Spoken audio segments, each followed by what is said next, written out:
ব্যানার্জি হেসেল পরিবারের সবাইকে স্বাগত বন্ধুরা। আজকে নিয়ে চলে এসেছি বাসন্তী পোলাও।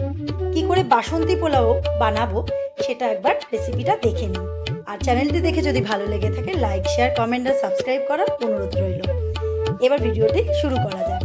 দেখো বন্ধুরা, আমি এখানে নিয়েছি হাফ কেজি মতো গোবিন্দভোগ চাল। এখানে 1 চামচ মতন হলুদ গুঁড়ো, নুন স্বাদ মতন, এলাচ, লবঙ্গ, দারচিনি সামান্য পরিমাণে নিয়েছি, 4 থেকে 5টি তেজপাতা। এখানে নিয়েছি 3 চামচ মতন গোলাপ জল, 3 চামচ কেওড়া জল মেশানো রয়েছে। আর নিয়েছি ঘিটা 5 চামচ থেকে 6 চামচ মতন ঘি নিয়েছি।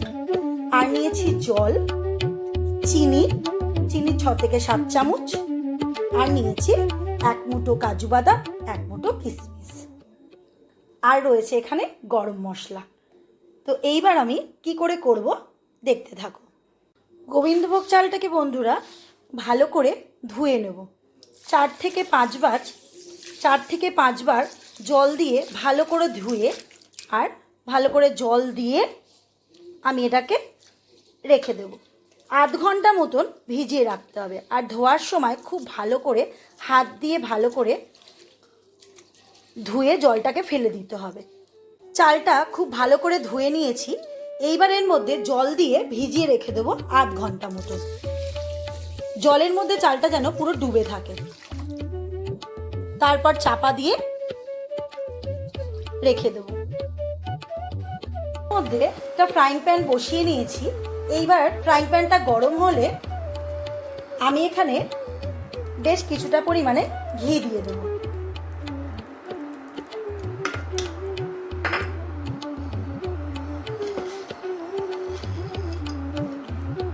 এই ঘিটা গরম হয়ে গেছে। এবার দিয়ে দেবো এর মধ্যে কাজু বাদাম। খুব ভালো করে কাজু বাদামটা হালকা করে ফ্রাই করে নেব। কাজু বাদামটা খুব ভালো করে ফ্রাই হয়ে গেছে, হালকা হালকা রং পরিবর্তন হয়ে বাদামি রঙের হয়ে গেছে। এইবার কাজু বাদামটা তুলে নেব। এবার বন্ধুরা ওভেনের মধ্যে আমি একটা হাঁড়িতে জল বসিয়ে দিয়েছি। এই জলটা ভালো করে ফুটে গেছে, গরম হয়ে গেছে। এবার আমি দিয়ে দেবো এর মধ্যে বেশ কিছুটা পরিমাণে নুন, যাতে জলটার স্বাদটা নোনতা হয়। নুনটা একটু বুঝে দেবেন বন্ধুরা। নুন দেওয়ার পর এবার দিয়ে দেবো 5 থেকে 6টি তেজপাতা। তারপর দিয়ে দেবো লবঙ্গ, দারচিনি সব দিয়ে জলটা ফুটতে দেব। আর তার সাথে দিয়ে দেবো কিছুটা পরিমাণে হলুদ গুঁড়ো।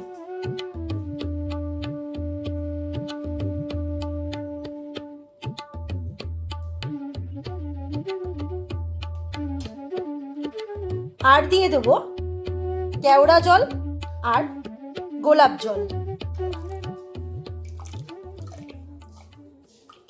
এই জলটা ভালো করে ফুটিয়ে, আর জলের পরিমাণটা বেশ কিছুটা পরিমাণে অনেকটা নিয়েছি।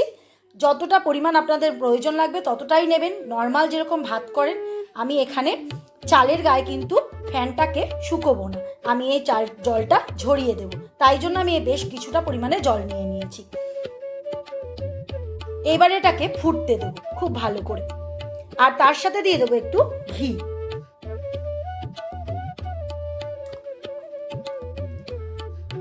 সমস্ত উপকরণ দিয়ে জলটা খুব ভালো করে ফুটে গেছে। এবার আমি এর মধ্যে দিয়ে দেব ভেজানো গোবিন্দভোগ চাল। আর বন্ধুরা মাথায় রাখতে হবে সবসময় যতটা প্রয়োজন তার থেকে একটু বেশি নুন, গোলাপ জল, কেওড়া জলটা দেবেন। কারণ হচ্ছে আমি এই পোলাওটা ফ্যান ঝরিয়ে নেব। এই পোলাওটা সম্পূর্ণ বিনা জলের মাপেতে এই পোলাওটা সহজভাবে রান্না করে নিতে পারবেন।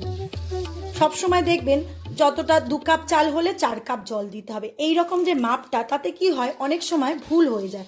তাতে কি হয় ফ্যান বসা হয়ে যায় পোলাওটি, তাতে খেতেও ভালো লাগে না। আর কীরকম একটা নরম নরম ভিজে ভিজে মতন হয়ে যায়, ঝরঝরে পোলাও তৈরি হয় না। সেই কারণে আমি এই রকমভাবে পোলাওটি তৈরি করে দেখাবার চেষ্টা করলাম, যাতে ফ্যানটা ঝরানোর পর যেরকম নর্মাল ভাত হয় ঠিক সেই রকম দেখতে হয়, অথচ খেতে সুস্বাদু হবে। এবার খুব ভালো করে ফুটতে দেবো। দেখো বন্ধুরা, খুব ভালো করে চালটা ফুটে গেছে আর খুব নরমও হয়ে গেছে।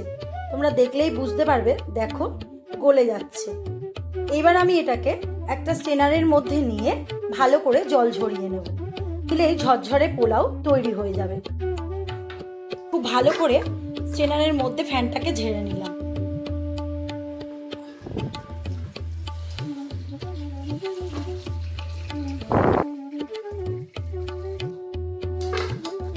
ফ্যান ঝরানো পোলাও হয়ে গেছে।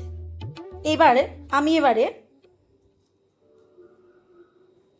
একটা পাত্র নিয়েছি। এবার এর মধ্যে দিয়ে দেব গোবিন্দভোগ চালের ভাত।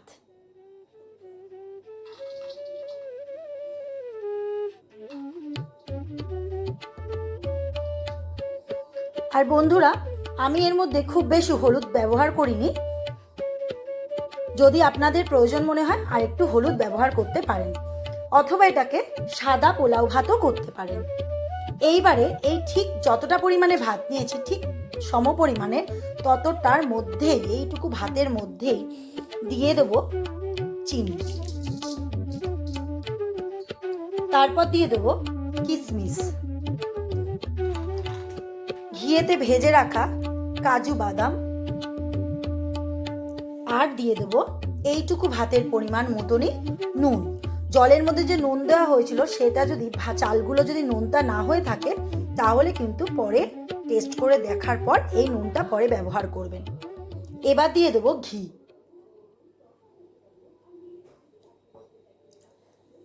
আবারও তার উপরে ছড়িয়ে দেব ভাতটা।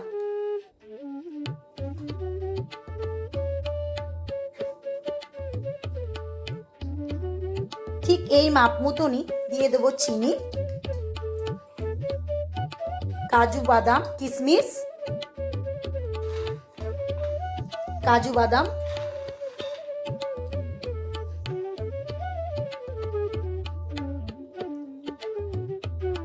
আর দিয়ে দেব ঘি।